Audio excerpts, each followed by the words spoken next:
Hello दोस्तों। तो आज आप लोग को जो पढ़ना है वो फिजिक्स में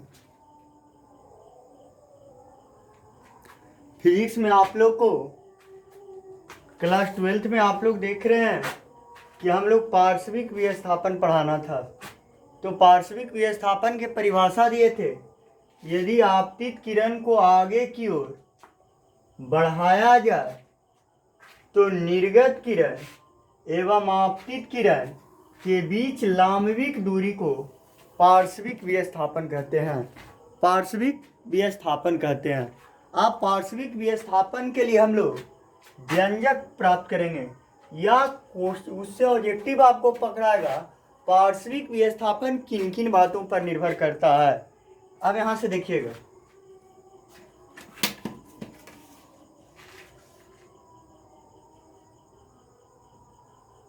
फिगर को ड्रा करते समय आप लोग मेरा हाथ को देखिए। फिगर आपको समझ में आ गया तो बाकी कुछ नहीं है। फिजिक्स में फिगर क्लियर है तो फिजिक्स आपका क्लियर है। और अब आप लोग मन से पढ़िए, क्योंकि आप लोग जान रहे हैं कि आपका टाइम अभी अभी आपका मालूम हो गया होगा कि लॉकडाउन ये लंबा होने वाला है। जो आप लोग ने सोच समझ करके बैठा है वो स्थिति नहीं आने वाला है। ये स्थिति आपको काफ़ी भयावह होने वाला है। तो इसीलिए ऑनलाइन पढ़ करके पास होने का प्रयास कीजिए। क्या कीजिएगा, किस्मत आप लोग को छोटा है। फर्स्ट ईयर में भी आपका लॉकडाउन था और सेकेंड ईयर में भी आपका लॉकडाउन रह गया।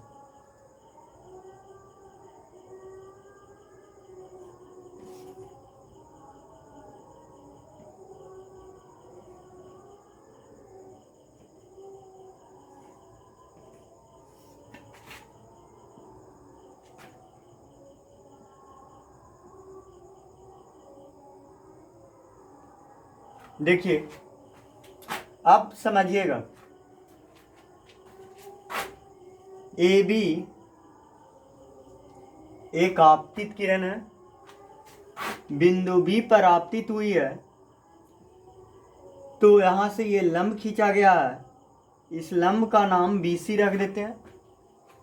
तथा जब प्रकाश के किरणें विरल से सघन में आता तो अभिलंब की ओर मुड़ जाता है। तो इसको जाना चाहिए था ये डॉट लाइन से, लेकिन ये गया डॉट लाइन के अंदर से। ठीक है, तो यह अभिलंब की ओर मुड़ गया और फिर बिंदु ये D पर पहुंचा, कैपिटल D। अब ये जहां D पर पहुंचा तो फिर सघन से इसको विरल में जाना। तो जब प्रकाश की किरणें सघन से विरल में जाती है तो अभिलंब से दूर हटती है। ये भाई साहब को जाना चाहिए था ऐसे, लेकिन ये इतना विस्थापित हो गया।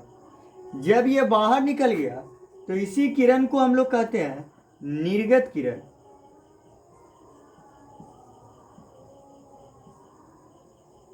तो आपका परिभाषा दिए पार्श्विक विस्थापन किसको कहेंगे?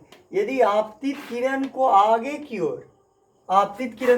ओर बढ़ाया डॉट डॉट से बढ़ाया जाए तो निर्गत किरण एवं आपतित किरण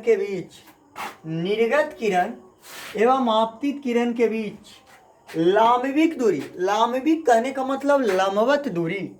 तो चलिए यहां से ये लंबविक दूरी हम खींच देते हैं E। इसी पार्ट को हम लोग पार्श्विक विस्थापन कहेंगे और इसी के लिए मेरा व्यंजक प्राप्त करना है। कैसे प्राप्त करेंगे जरा ध्यान रखेंगे। देखिए, पहले आप लोग भाषा लिख लीजिएगा।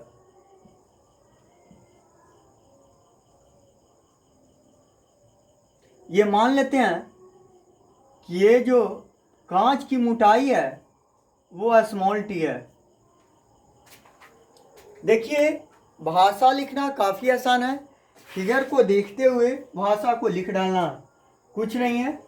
तो हम लोग क्या लिखेंगे, माना कि पी क्यू आर एस एक आयताकार स्लैब है। पी क्यू आर एस एक आयताकार स्लैब है जिसकी मोटाई टी है। पी एस सतह पर ए बी एक आपतित किरण पड़ती है जो अपवर्तन के बाद स्लैब के दूसरे सतह पर डी पर आकर मिलती है तथा ये डी से पुनः बाहर निकल जाती है। तो ये जो किरण निकला, ये कोण को हम लोग निर्गत कोण कहते हैं। निर्गत कोण को हमेशा ई से सूचित करते हैं। ये वाला कोणमा को, ये वाला कोणमा, यही भाषा को लिखना है और कुछ नहीं। जो दिख रहा है फिगर में वही लिखना है। तो लिखिए आप लोग, माना कि टी मोटाई का पी क्यू आर एस एक आयताकार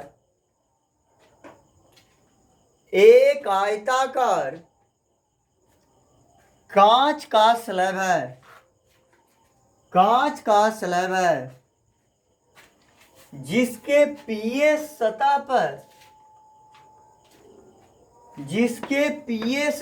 पर ए बी एक आपतित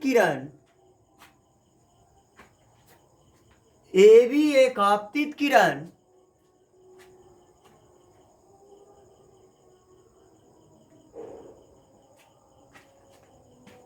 पड़ती है।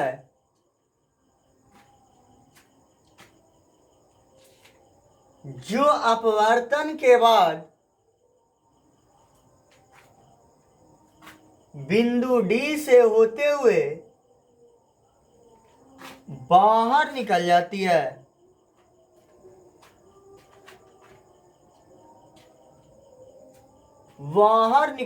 है। तथा डी पार्श्विक विस्थापन को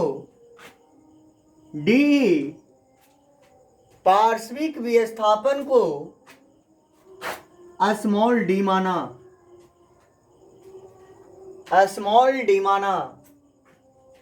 अब देखिए, आपका बी सी डी एक आपका त्रिभुज होगा। बी सी डी एक त्रिभुज होगा।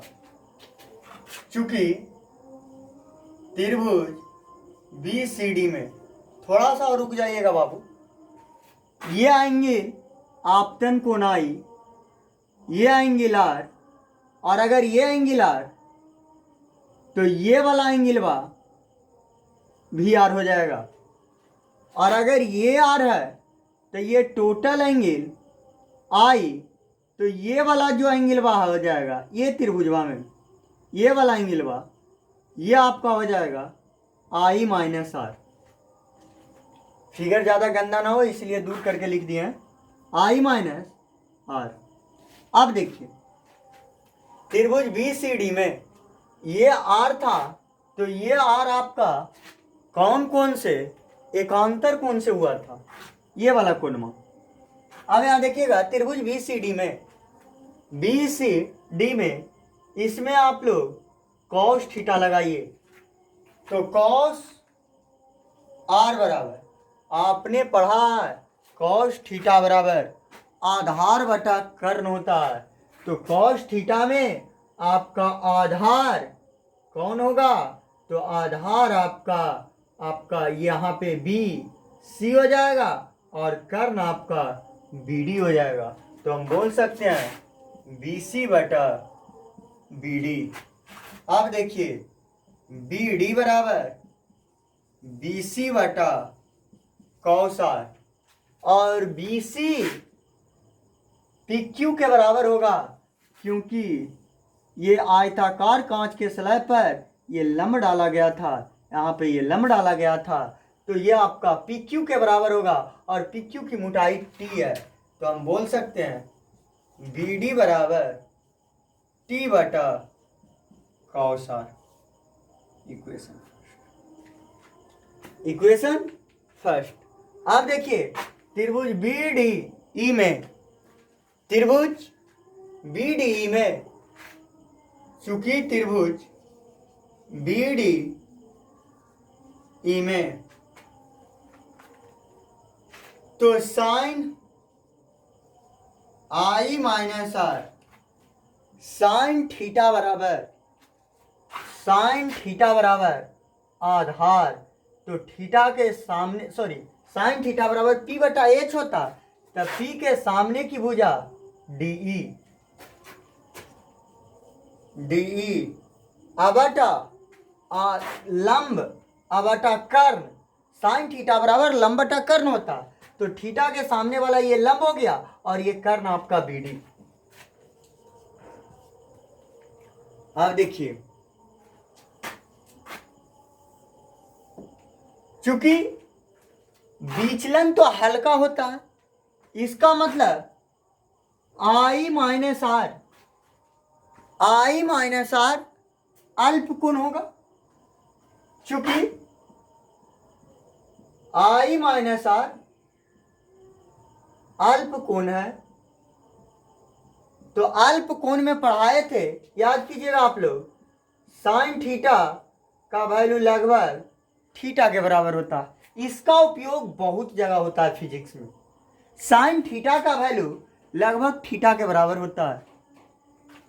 अब देखिए आई माइनस आर बराबर, तो उसी प्रकार से साइन थीटा का वैल्यू थीटा के बराबर, तो हम बोल सकते हैं कि आई माइनस आर बराबर डी बटा, डी का वैल्यू स्मॉल डी हमने माना है, बटा बी डी, तो बी डी बराबर डी बटा I minus R, sorry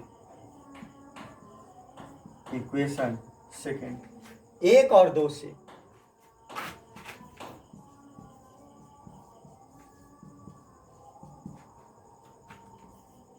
T बटा कॉस आर बराबर डी बटा आई माइनस आर। अब देखिए यदि आर अल्पतम कोण हो, आर को अल्पतम कोण मान लें, तो क्या साइन थीटा बराबर लगभग थीटा होता है, उसी प्रकार से अल्पतम कोण अगर मान लें आर को, तो क्या कॉस थीटा बराबर थीटा होगा, तो इसकी जवाब नहीं होगा। क्यों? क्योंकि कॉस आर अल्पतम कोण है, तो लगभग ये 0 के बराबर है। आर यदि अल्पतम कोण है, अल्प मतलब छोटा, अगर ये आर आपका अल्पतम कोण है, इसका मतलब आर का वैल्यू लगभग 0 के बराबर है, और कॉस 0 का मान हमेशा 1 होता है, कॉस 0 का मान हमेशा 1 होता है। यदि आर अल्पतम हो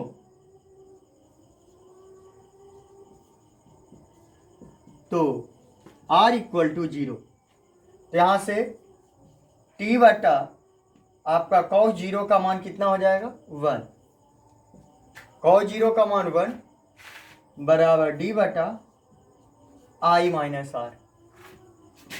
अब यहां से देखेंगे d बराबर t into I minus R. अब देखिए d बराबर, क्योंकि पार्श्विक विस्थापन मेरा d था, तो वैल्यू तो हर हालत में निकालना है d का, d बराबर t इंटू आई अंदर से कॉमन निकाल लेते हैं, तो आई अंदर से कॉमन निकलेगा, तो ये बच जाएगा 1 माइनस आर बटा आई। आई अगर कॉमन निकालिए तो 1 माइनस आर बटा आई।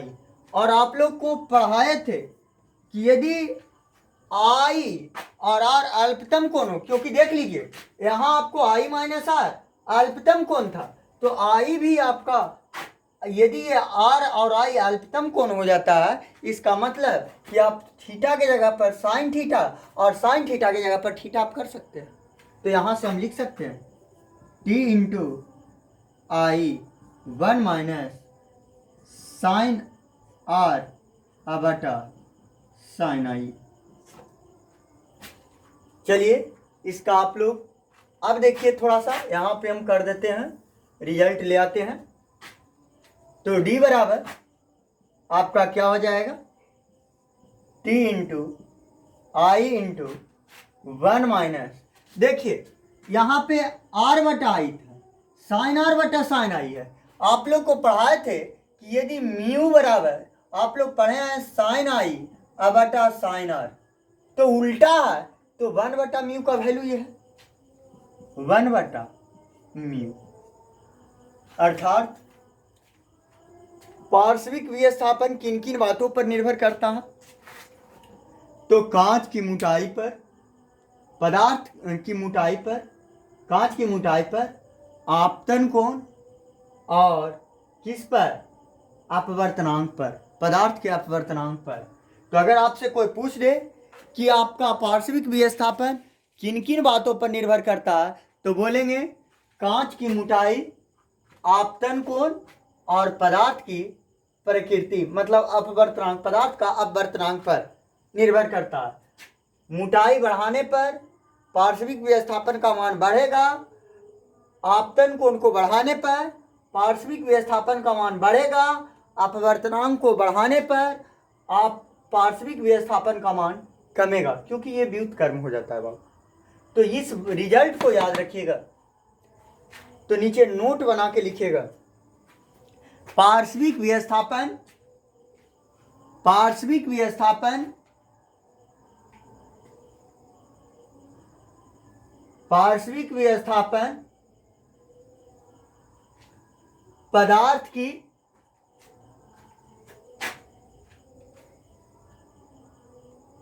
मोटाई, रुक जाइए सॉरी, पार्श्विक विस्थापन कांच की मोटाई, आपतन कोण, आपतन कोण तथा अपवर्तनांक पर निर्भर करता है, तथा अपवर्तनांक पर निर्भर करता है।